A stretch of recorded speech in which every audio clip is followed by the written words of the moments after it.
اعوذ باللہ من الشیطان الرجیم، بسم اللہ الرحمن الرحیم۔ میری محترمہ اور پیاری بہنوں، السلام علیکم۔ آج ہم تلاوت کریں گے اپنے اگلے سبق کی، جو کہ ہے آیت نمبر 186 اور آیت نمبر 187 انشاءاللہ پڑھیں گے، تلاوت کریں گے۔ لیکن پہلے میں آپ کو بتا دوں کہ آپ سبسکرائب کریں ویڈیو کو اور بیل کو جو ہے کلک کریں، تاکہ آپ کو میری ویڈیو آسانی سے ملتی رہے اور آپ جو ہے اس سے پڑھ کر خود بھی ثواب حاصل کریں اور مجھے بھی ثواب ملے۔ پڑھے، یہ بہت مفید ہے، ترجمہ آپ لوگوں کے لیے بہت ضروری ہے۔ اس ترجمے کے بغیر ہم زندگی کچھ بھی نہیں ہے، ہم زندگی گزار ہی نہیں سکتے۔ ہمارے زندگی میں بہت زیادہ معاملات ہیں جو کہ بالکل شریعت کے مخالف ہیں، تو ہم اگر یہ ترجمہ پڑھے اور ہمیں اللہ کے احکامات کا پتہ چلے کہ اللہ تعالی ہمیں کیا کہہ رہا ہے اس قرآن مجید میں، تو ہماری دین و دنیا صحیح ہو جائے گی۔ لیکن اس کے بغیر ہمیں کچھ بھی پتہ نہیں، اور ہم کس راستے پر چل رہے ہیں یہ بھی ہم کو پتہ نہیں ہے۔ سارے غلط رسومات جو ہے پھیلے ہوئے ہیں ہر طرف، چاہے شادی بیاہ ہو، چاہے فوتگیاں ہوں، مختلف قسم کے رسومات خود سے بنائے ہوئے ہیں۔ تو اس سے اللہ ہمیں بچائے اور ہمیں نیکی کی توفیق دے، اور وہ تبھی ہوگا جب ہم یہ قرآن مجید کا ترجمہ کر لیں گے۔ قرآن مجید کے ترجمے سے ہمیں زندگی کے سارے مسائل کے بارے میں معلوم ہو جائے گا۔ اور آج کل تو مختلف مسلک ہے اور مختلف مولوی مختلف کچھ بیان کر رہے ہیں، کوئی ایک چیز کو حرام کہہ رہا ہے، کوئی اسی کو حلال کہتا ہے، کوئی ایک چیز کو شرک کہتا ہے، کوئی دوسری چیز کو شرک کہتا ہے۔ تو اللہ ہمیں بچائے، ہم اگر یہ قرآن مجید کا ترجمہ خود پڑھیں تو ہمیں خود پتہ چل جائے گا کہ کیا حرام ہے اور کیا حلال ہے، ہمیں اللہ تعالیٰ کے کیا احکامات ہیں اور کیا حدیں ہیں جس کے اندر ہمیں رہنا چاہیے، اور کیا احکامات ہیں جس کو ہم نے پوری کرنی ہے۔ تو اللہ ہمیں توفیق دے کہ یہ قرآن مجید کا ترجمہ پڑھیں اور اس کو مکمل کریں اور اس پر عمل کریں، آمین۔ چلو شروع کرتے ہیں سبق۔ اعوذ باللہ من الشیطان الرجیم، بسم اللہ الرحمن الرحیم۔ وَإِذَا سَأَلَكَ، اور جب سوال کرتے ہیں تجھ سے، سال سوال یعنی پوچھنا، وَإِذَا اور جب، اذا جب، سأل سوال کرتے ہیں، کا تجھ سے، کا کے میننگ ہے تجھ سے، عبادی میرے بندے، اللہ تعالیٰ کہتا ہے میرے بندے، انی میرے بارے میں، انی میننگ میرے بارے میں، فإنی پس میں، قریب میں قریب ہوں، اجیب الدعوت الداعی قبول کرتا ہوں دعا کرنے والے کی دعا کو، دعوت دعا کرنے والے کی، داعی دعا کو، اذ جب، دعانے جب دعا کرتے ہیں، قبول کرتا ہوں دعا کرنے والے کی دعا کو جب دعا کرتے ہیں، فَلْيَسْتَجِیبُوا لی، فل پس، یستجیبوا وہ قبول کرے یا وہ حکم مانے، لی میرا پس چاہیے کہ وہ بھی حکم مانے میرا، وَلْيُؤْمِنُوا اور یقین کرے بھی میرا، یعنی میری وحدانیت پر یقین کریں، میرے ساتھ کسی کو شریک نہ ٹھہرائے، لعلکم یرشدون تاکہ وہ نیک بن جائے یا وہ نیک راہ پر آ جائیں۔ تو اس آیت میں اللہ تعالیٰ بتا رہا ہے اپنی موجودگی کا، اللہ تعالیٰ اس لیے کہ کچھ بندے محمد صلی اللہ علیہ وآلہ وسلم کے پاس آئے اور محمد صلی اللہ علیہ وآلہ وسلم سے پوچھا اس لیے کہتے ہیں کہ اللہ تعالیٰ کہتے ہیں وَإِذَا سَأَلَكَ، تجھ سے پوچھتے ہیں. تو محمد صلی اللہ علیہ وآلہ وسلم کے پاس کچھ بندے آئے اور انہوں نے پوچھا کہ یا رسول اللہ، اس وقت کہہ رہے تھے یا رسول اللہ جب رسول پاک صلی اللہ علیہ وسلم حیات تھے تو فرما رہے تھے کہ یا رسول اللہ ہم اللہ تعالیٰ کو زور سے پکاریں یا کہ وہ دور تو نہیں ہے، وہ دور ہے تو ہم اسے زور سے پکاریں یا ہم آہستہ آہستہ ان کو پکاریں. تو اس پر اللہ تعالیٰ نے کہا کہ میں تو قریب ہوں. انہوں نے سوال اس لیے کیا کہ بعض موقعوں پر تکبیر جو ہے زیادہ تیز آواز میں پکارنے کو کہا گیا ہے، تو وہ اس موقع کے مطابق کے لیے ہے، وہ یہ نہیں ہے کہ اللہ تعالیٰ دور ہے. اللہ تعالیٰ تو دل کی آواز بھی سن لیتا ہے، لیکن وہ تو جوش و جذبے کے لیے کہ تکبیر کہے تو جوش و جذبہ سب میں پیدا ہو جائے، تو وہ اس لیے اس جگہوں پر اس مواقع پر اس طرح کا حکم ہے. یہ نہیں ہے کہ اللہ تعالیٰ سن نہیں سکتا، دور سے دور ہے اور ہماری تیز آواز سے سنے گا، نہیں. اللہ تعالیٰ تو شہرک سے بھی زیادہ نزدیک ہے، وہ تو دل کی آواز بھی سن لیتا ہے. جو ہم نہیں ابھی سوچنے لگے ہوتے ہیں ان کو پتہ چل جاتا ہے اللہ تعالیٰ کو. اللہ تعالیٰ تو شہرک سے بھی زیادہ قریب ہے. تو اللہ تعالیٰ کہتا ہے کہ نہیں، میرے بندے جو تجھ سے پوچھتے ہیں کہ میں ان کے میرے بارے میں پوچھتے ہیں تو ان سے کہو کہ میں ان کے قریب ہوں، شہرک سے بھی زیادہ قریب ہوں.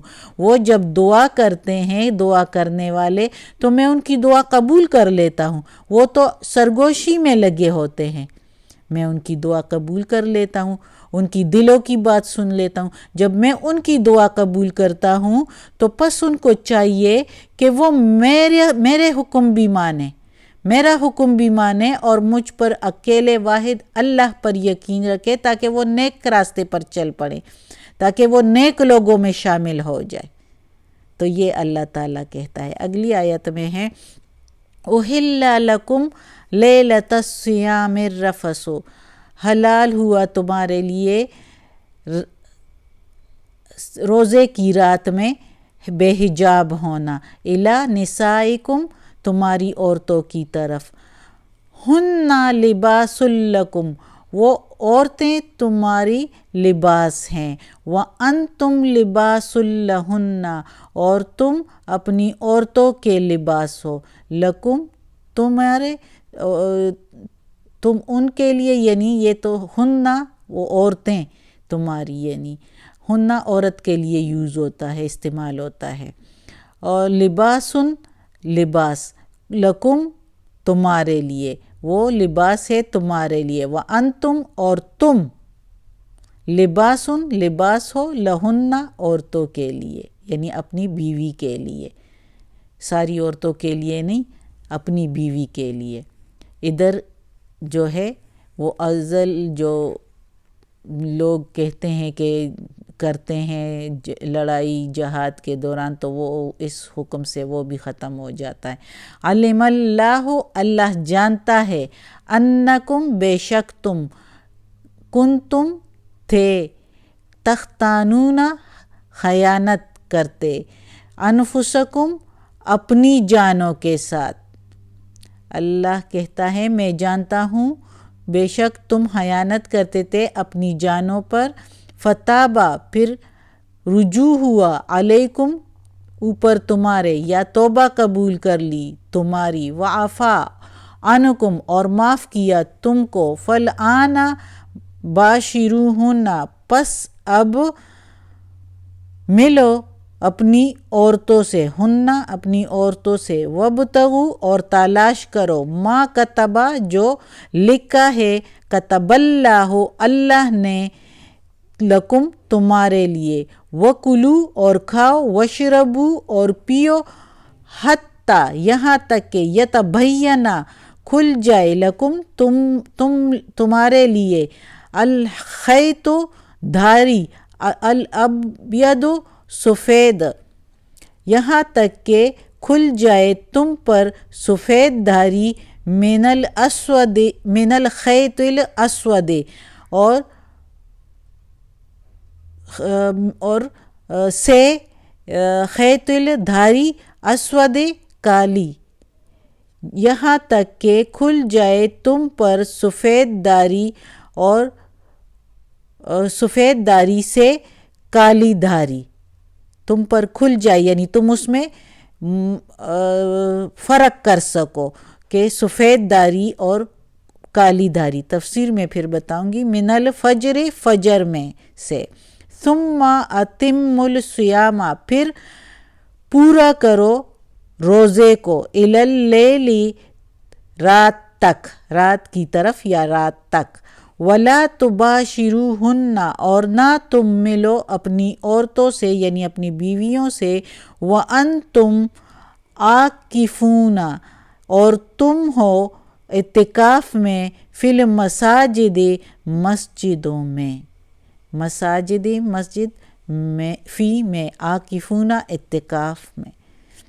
تلک حدود اللہ، یہ حدیں ہیں اللہ کی، ولا فلا، پس نہ تقربوہا، تم اس کے قریب جاؤ، ہاں اس کے تقربوہا، تم قریب جاؤ، پس نہ تم اس کے قریب جاؤ۔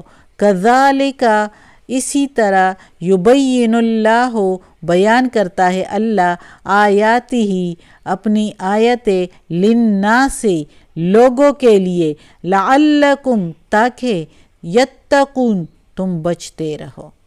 اب اس آیت میں اللہ تعالیٰ کہتا ہے کہ حلال ہو گئی تم پر روزے کی رات پر۔ اچھا، اب یہ حکم کیوں اترا؟ یہ حکم ایسے تھا کہ جب روزے شروع میں فرض ہوئے تو روزوں میں یہ تھا کہ جب روزہ جو ہے افطار کیا جاتا تھا تو افطار کے بعد جب تک سو جاتے تو پھر اس کے بعد کھانا پینا بند ہو جاتا، یعنی جس وقت بھی سو جاتے، چاہے افطاری کے فوراً بعد سو جاتے، چاہے عشاء تو پڑھ کے ہی سوتے ہیں تو عشاء پڑھ کے سو جاتے یا تھوڑی دیر بعد سو جاتے، تو وہ جو ہے ان پر جو ہے وہ پھر اس کے بعد کھانا پینا سب کچھ بند ہو جاتا، اپنی عورتوں کے پاس جانا بند ہو جاتا۔ تو کچھ صحابہ میں سے ان سے غلطی ہو گئی اور وہ اپنی عورتوں کے پاس بھی چلے جاتے تھے چپ کے، یعنی چپ کے کس سے؟ اللہ کو تو سب کچھ نظر آتا ہے، لیکن اپنے آپ پر جو ہے نئی طاقت رکھتے اور کر لیتے، اپنی عورتوں کے پاس چلے جاتے، جس کی وجہ سے کچھ صحابہ کرام محمد صلی اللہ علیہ وآلہ وسلم کے پاس آئے اور انہوں نے اقرار بھی کیا اور توبہ بھی کرتے رہے کہ ہم سے غلطی ہو گئی، اپنی غلطی کا اقرار کیا۔ تو محمد صلی اللہ علیہ وآلہ وسلم کے سامنے اس طرح اقرار کیا تو اللہ تعالیٰ نے یہ آیت نازل فرمائی کہ میں نے حلال کیا تم لوگوں پر روزے کی راتوں میں اپنی عورتوں کے سامنے بے حجاب ہونا، تم لباس ہو ان کی اور وہ لباس ہے تمہارے۔ اب یعنی مطلب یہ ہے کہ وہ تمہارا پردہ رکھنے والی ہے اور تم اس کا پردہ، یہ نہیں ہے کہ تمہارا لباس اس کا ہے اور اس کا لباس تمہارا ہے، یہ نہ ہو کہ کل کو عورتیں اپنی شوہر کا لباس پہنیں اور مرد جو ہے اپنی عورت کا لباس، یہ تو نہیں ہے۔ اس کا مطلب یہ ہے کہ وہ دونوں جو ہے ایک دوسرے کا پردہ رکھنے والے ہیں، ایک دوسرے کا لباس ہے۔ جس طرح لباس بندے پر پردہ ڈال دیتا ہے تو اسی طرح عورت اور مرد، میاں بیوی ایک دوسرے کے لباس ہے، ان کو ایک دوسرے کا خیال رکھنا چاہیے۔ تو علم اللہ، اللہ جانتا تھا، اللہ تعالیٰ کہتا ہے کہ میں جانتا تھا کہ تم لوگ اپنے آپ کے ساتھ خیانت کرتے تھے، یعنی یہ کام کر کے اللہ کے لیے تو کوئی نقصان نہیں تھا، نقصان تو وہ اپنا کرتے تھے، ان کو گناہ ملتا، تم خیانت کرتے تھے یعنی اپنے ساتھ کہ روزے کی راتوں کو بھی مل لیتے تھے اپنی عورتوں سے، جو کہ اللہ نے منع فرمایا تھا۔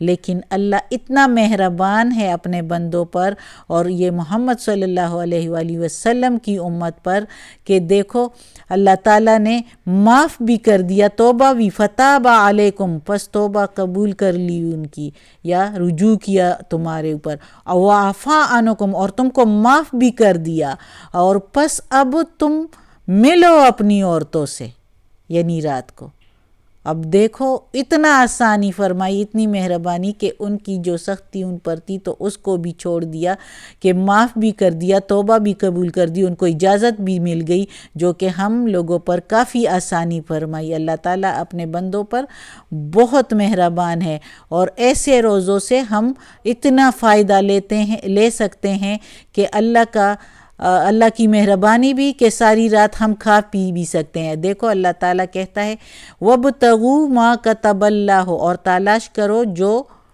تمہارے لیے لکھ دیا گیا ہے، یعنی مباشرت کر کے اپنی عورتوں سے مل کے اولاد کی تلاش کرو، یعنی اولاد ملے گی نا پھر اس کے بعد۔ اور وَكُلُوا وَاشْرَبُوا، اور کھاؤ پیو بھی، یہاں تک کہ جب کھل جائے تم پر سفید داری اور کالی دھاری میں فرق، یعنی اب یہ نہیں کہ سفید داری اور کالی دھاری میں ہم سفید دھاگا اور کالا دھاگا اپنے سر کے آگے پکڑیں، رات کو رکھیں اور دیکھیں کہ اس میں سفید دھاگا کون سا ہے اور کالا دھاگا کون سا ہے۔ کسی صحابہ نے ایسے کیا بھی تھا، تو پھر انہوں نے کہا کہ ایسے نہیں، یعنی آسمان پر سفید داری اور کالی داری میں فرق آ جائے، یعنی کالی داری ختم ہو جائے اور سفید داری نظر آنے لگے تو فجر کے ٹائم، تو اس وقت تم اپنا روزہ بند کرو، تمہاری کھانا پینا عورتوں سے ملنا سب کچھ بند ہو جائے گا، اور پھر روزہ جو ہے سارے دن میں پورا کرو رات تک، یعنی پھر رات جب آ جائے اور یعنی مغرب کی اذان کے ساتھ اس وقت تک پھر اپنا روزہ پورا کرو۔ اور اچھا اب عورتوں سے ملنا روزے کی راتوں میں تو اللہ تعالیٰ نے حلال کر دیا، اجازت دے دی، لیکن جب تم اعتکاف پر بیٹھو تو پھر راتوں کو بھی نہیں ملنا۔ مسجدوں میں جب اعتکاف پر بیٹھ جاتے ہیں مرد یا عورتیں بھی جہاں اعتکاف کے لیے بیٹھتی ہیں، تو پھر اپنی مردوں سے یا عورتوں سے نہیں ملنا۔ یہ ہے حدود اللہ کے، یہ اللہ کی حدیں ہیں، یہ اللہ کی باندھی ہوئی حدیں ہیں جس کو پورا کرنا ہے، اس سے باہر نہیں نکلنا، اس کے قریب نہیں جانا، یعنی اس کو نہیں توڑنا، اس کی نافرمانی نہیں کرنی، اللہ تعالیٰ کے حکم کی فرما برداری کرنی ہے، اور فرما برداری کریں گے تو ہم بچتے رہیں گے۔ کھلی طرح سے اللہ تعالیٰ نے بیان فرمایا ہے اس آیت میں۔ اللہ ہمیں اپنے اس قرآن مجید کے میں جو حکم احکامات اللہ نے دیے ہمیں اس پر عمل کرنے کی بھی توفیق دیں، اور اللہ جو ہے اپنے نیک اور صالح لوگوں میں ہمیں شامل کریں، اور اپنے نیک لوگوں کے راستے پر چلائیں، ہمیں اللہ تعالیٰ اپنے نیک راستے پر چلائیں اور برائی سے روکیں، نیکی کی ہدایت دے، دوزخ کے عذاب سے بچائے، قبر کی سختی آسان فرمائے، ہم سب کو اپنے نیک راستے پر چلائیں۔ آمین ثم آمین۔ صدق اللہ۔